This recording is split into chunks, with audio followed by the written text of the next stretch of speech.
hampir 30 juta dengan uang jajan aku 4 juta. Tabunganku tuh kadang-kadang bisa 17.000. Kalau aku mau beli barang sesuatu tuh, ini totalnya berapa ya? Uang gue cukup gak ya?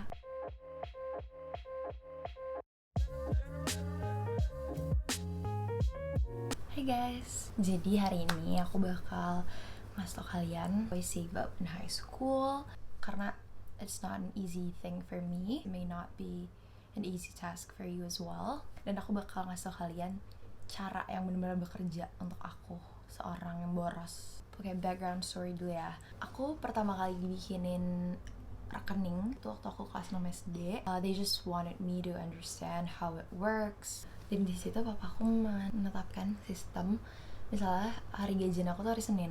Artinya sebelum hari Senin itu, misalnya hari Minggu, aku harus ngasih ke dia semacam mutasi rekening.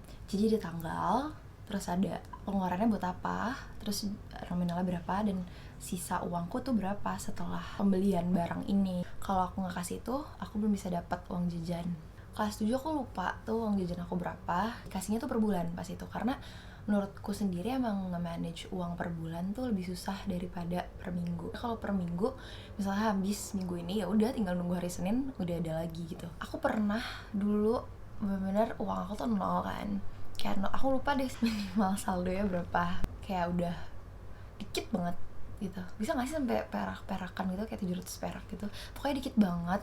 Terus ada dong aku jualan kayak customized string bag gitu, dapet omsetnya 3 juta.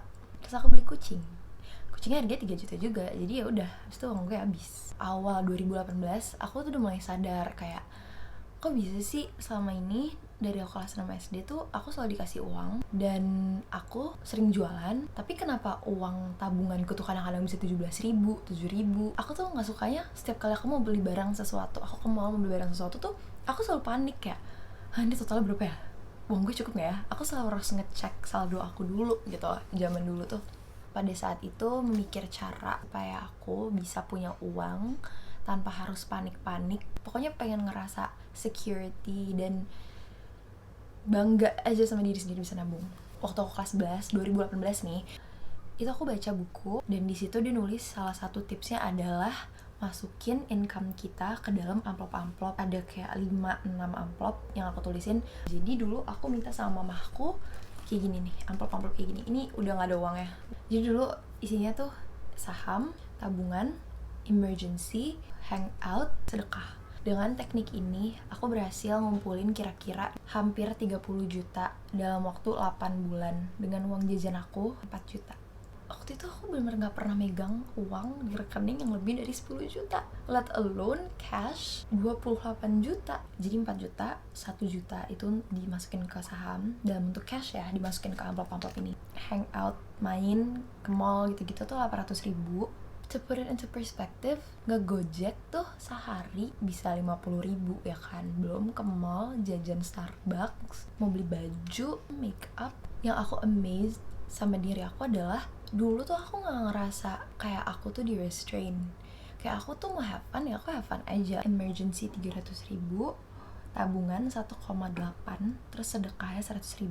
Ingat guys, sedekah itu kunci. Untuk sekarang dana emergency aku tuh belum bakal kepake karena aku masih nebeng kan sama mama papaku.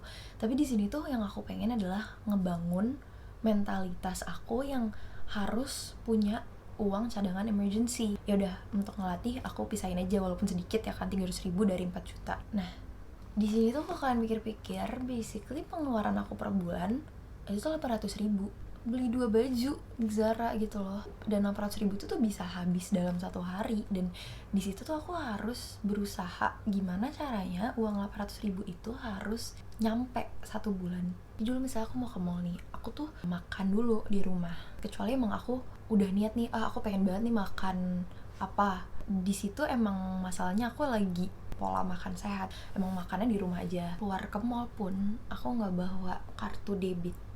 Kecuali aku niat, oke, aku mau beli buku, oke, aku mau beli baju, baru aku bawa kartu debit. Tapi kalau misalnya cuma mau ketemu sama teman, aku paling bawa uang 100.000. Ya udah awalnya mungkin susah, tapi lama-lama you get used to it.